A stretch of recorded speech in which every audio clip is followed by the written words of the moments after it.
안녕하세요. 폴 코치입니다. 오늘은 콜레스테롤이 심장질환과 어떤 연관이 있는지 알아보고 두 번째로는 저탄고지를 하는 사람들에게 있어서 LDL이 증가했을 때 심장질환과 또 어떤 관계가 있는지 살펴보도록 하겠습니다.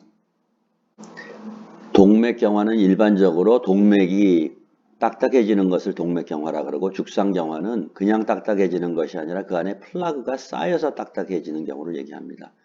특히 심장에 산소를 공급하는 관상동맥이 딱딱해지면 그 경우에는 심장마비, 심근경색이 일어날 수 있습니다.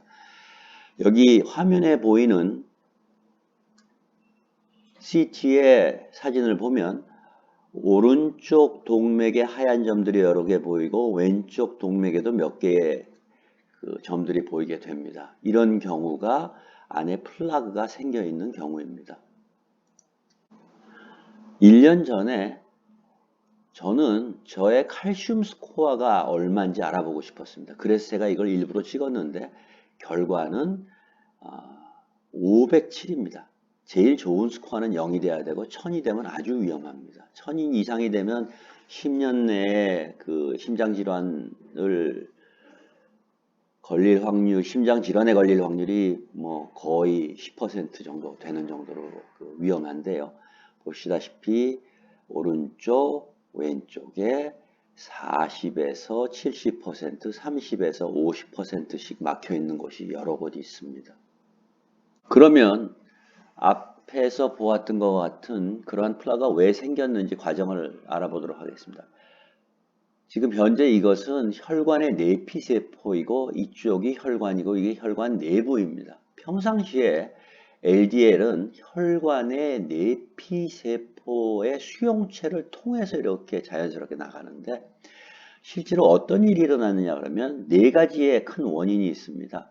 첫 번째 하이퍼텐션, 고혈압, 그리고 흡연, 그 다음에 고혈당, 그리고 LDL의 수치가 높을 경우에 염증이 일어납니다. 이 세포에 염증이 일어나는데 세포에 염증이 일어나면 세포의 간격이 늘어나고 세포에 늘어난 간격 사이로 면역세포인 대식세포가 안으로 들어옵니다. 그때 이 안에 있던 LDL이 그 프리 레디컬에 의해서 산화가 되게 되면 그것을 대식세포가 잡아먹게 됩니다. 자, 이것이 혈관 내막이고 요번에 이 혈관 내막이고 여기가 근육세포가 있습니다. 그럴 때 대식세포뿐만 아니라 근육세포도 산화되어 있는 LDL을 잡아먹습니다. 그렇게 되면 이렇게 여러 가지 산화된 LDL하고 잡아먹은 대식세포 그리고 근육세포들이 모여서 이 혈관 벽이 붓기 시작합니다.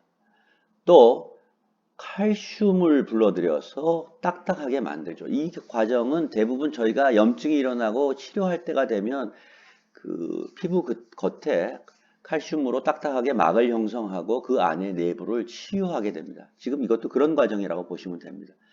그렇게 해서 일단은 염증 과정은 지나갔지만도 이렇게 딱딱하게 칼슘이 표면에 있고 이렇게 불룩 튀어나오게 되어 있습니다. 이것을 죽상경화라고 합니다. 다시 한번 요점을 정리해서 보면 세포에 염증이 생기면 세포 간격이 늘어나고 이 늘어난 간격 사이로 LDL이 들어오고 대식세포가 들어와서 이때에 프리 라디컬에 의해서 LDL이 산화되면 그것을 대식세포가 잡아먹어서 커집니다. 이것을 폼셀이라 그러고 이러한 폼셀들이 여러 개 모여 있을 때 칼슘이 오고 칼슘이 이것을 뒤덮어서 딱딱하게 만듭니다. 그리고 남은 트롬버서라는 색전 또는 혈전이 발생하게 됩니다. 이번에는 다양한 영상 촬영 기법을 통해서 죽상경화가 어떻게 일어나고 있는지를 보겠습니다. 가운데 있는 이 그림이 그 3차원 CT로 일어나고 있는 부분이고요. 몇 가지 특징이 있는 게 A는 엑스레이고 B는 초음파입니다.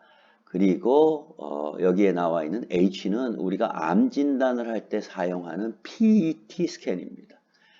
각기 특성을 살펴보도록 하겠습니다. 우선 엑스레이로 보았을 때에 이 지역에 있어서 한 군데, 두 군데, 세 군데 혈관이 줄어들어 있는 모습이 보입니다. 두 번째, B는 초음파인데 초음파의 빨간 부분이 지금 염증이 일어나고 있는 부분이고, 하얀 부분이 칼슘이고 초록색 부분이 그 주변으로 혈지질이 모여 있는 상황입니다. 그러니까 지금 현재 진행되고 있는 거죠. 염증도 생기고 칼슘도 와 있고 혈지질도 모여 있는 상태입니다. 이런 경우에 거의 같은 지역을 봤을 때 아직 하얗게 나타나지는 않지만 CT상에서 전에 보았던 제 그림처럼 까맣게 되었지만 이미 약간 줄어들어 있는 걸 볼 수 있고요. 또 같은 지역을 이번에는 페트 스캔으로 보았을 때 굉장히 밝게 나타나는데, 페트 스캔은 탄수화물을 많이 쓰는 부분이 밝게 나타나는 조형제를 넣어서 찍었습니다. 그 얘기는 뭐냐 그러면 무언가 굉장히 많은 탄수화물이 그곳에 쓰이고 있고 그것이 염증의 원인이 아닐까, 이렇게 생각해 볼 수 있는 거죠. 이거는 참고 자료인데요. 보통 아까 말했을 때는 이 옆에 있는 혈관의 내피세포 사이가 굉장히 좁아서 물이라든지 아주 적은 분자만이 통과합니다. 그때 LDL과 같은 큰 분자들은 대부분 이렇게 수용체를 통해서 LDL 리셉터들을 통해서 안에 어떤 구 단위의 캡슐로 쌓여 가지고 내부를 빠져서 혈관 내벽을 통과해서 나갑니다. 또 다른 경우에는 어떤 이물질들이 섞였을 때는 그 스캐벤저 리셉터라 그래서 쓰레기를 처리하는 거죠, 말하자면. 그렇게 쓰레기를 처리하는 SR 리셉터에 의해서 또 빠져나가기도 합니다. 이게 요 다음번에 보실 내용하고 상당히 관련이 있습니다.